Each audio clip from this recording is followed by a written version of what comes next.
What's the dumbest thing you did that actually worked? I was a sophomore in high school when my AP World History teacher, Mr. Vargas, announced our semester project. A 15-page research paper on any historical event before 1900 hours, worth 40% of our final grade. Due in 6 weeks. No problem, I thought. 6 weeks was practically forever. Cut to 11 p.m. the night before it was due. I had exactly 0 pages written and a Wikipedia-level understanding of the French Revolution, my chosen topic. My mom had asked about my progress for weeks, and I'd been responding with vague, "It's coming along, great lies," that had now caught up with me. I am monumentally screwed, I whispered to myself, staring at the blank Word document. The cursor blinked mockingly. I did the math. 15 pages, roughly 4,000 words in under 9 hours. Impossible. Especially since I needed to include proper citations, analysis, and coherent arguments about historical events I barely understood. That's when I had what I can only describe as a complete mental breakdown disguised as a brilliant idea. Mr. Vargas was old school. He demanded physical papers, printed and stapled. "I don't trust email," he'd say. "Technology fails. Paper endures." My plan was simple and incredibly stupid. I would submit 15 pages, but only the first 3 and last 2 would contain actual content. The middle 10 pages would be nothing. Just blank paper with page numbers. He's got like 180 students, I reasoned to myself. He's not going to read through every single paper thoroughly. He'll skim the intro, check a few middle pages, read the conclusion, and move on. I poured everything into crafting an immaculate introduction and conclusion.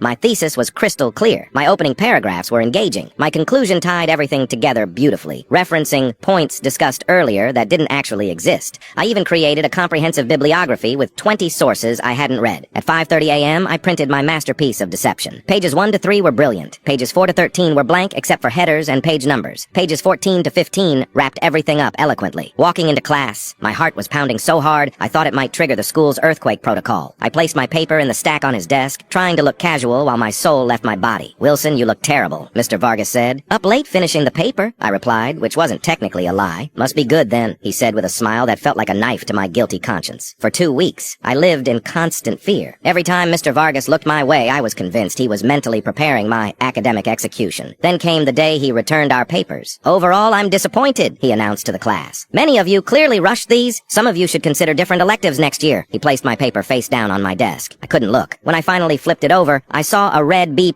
scrawled at the top with a note, "Strong beginning and conclusion, but your middle section lacks the detailed analysis promised in your introduction. Your writing shows potential." He had actually given me a B+ for a paper that was 70% blank. Later that semester, when we had our one-on-one conferences, Mr. Vargas told me he expected great things from me in the future. "Your writing has a clarity many adults lack," he said. I nodded, smiling through my crushing guilt. 15 years later, I'm a professional writer. I've never missed a deadline since that day, and every page I submit is fully written.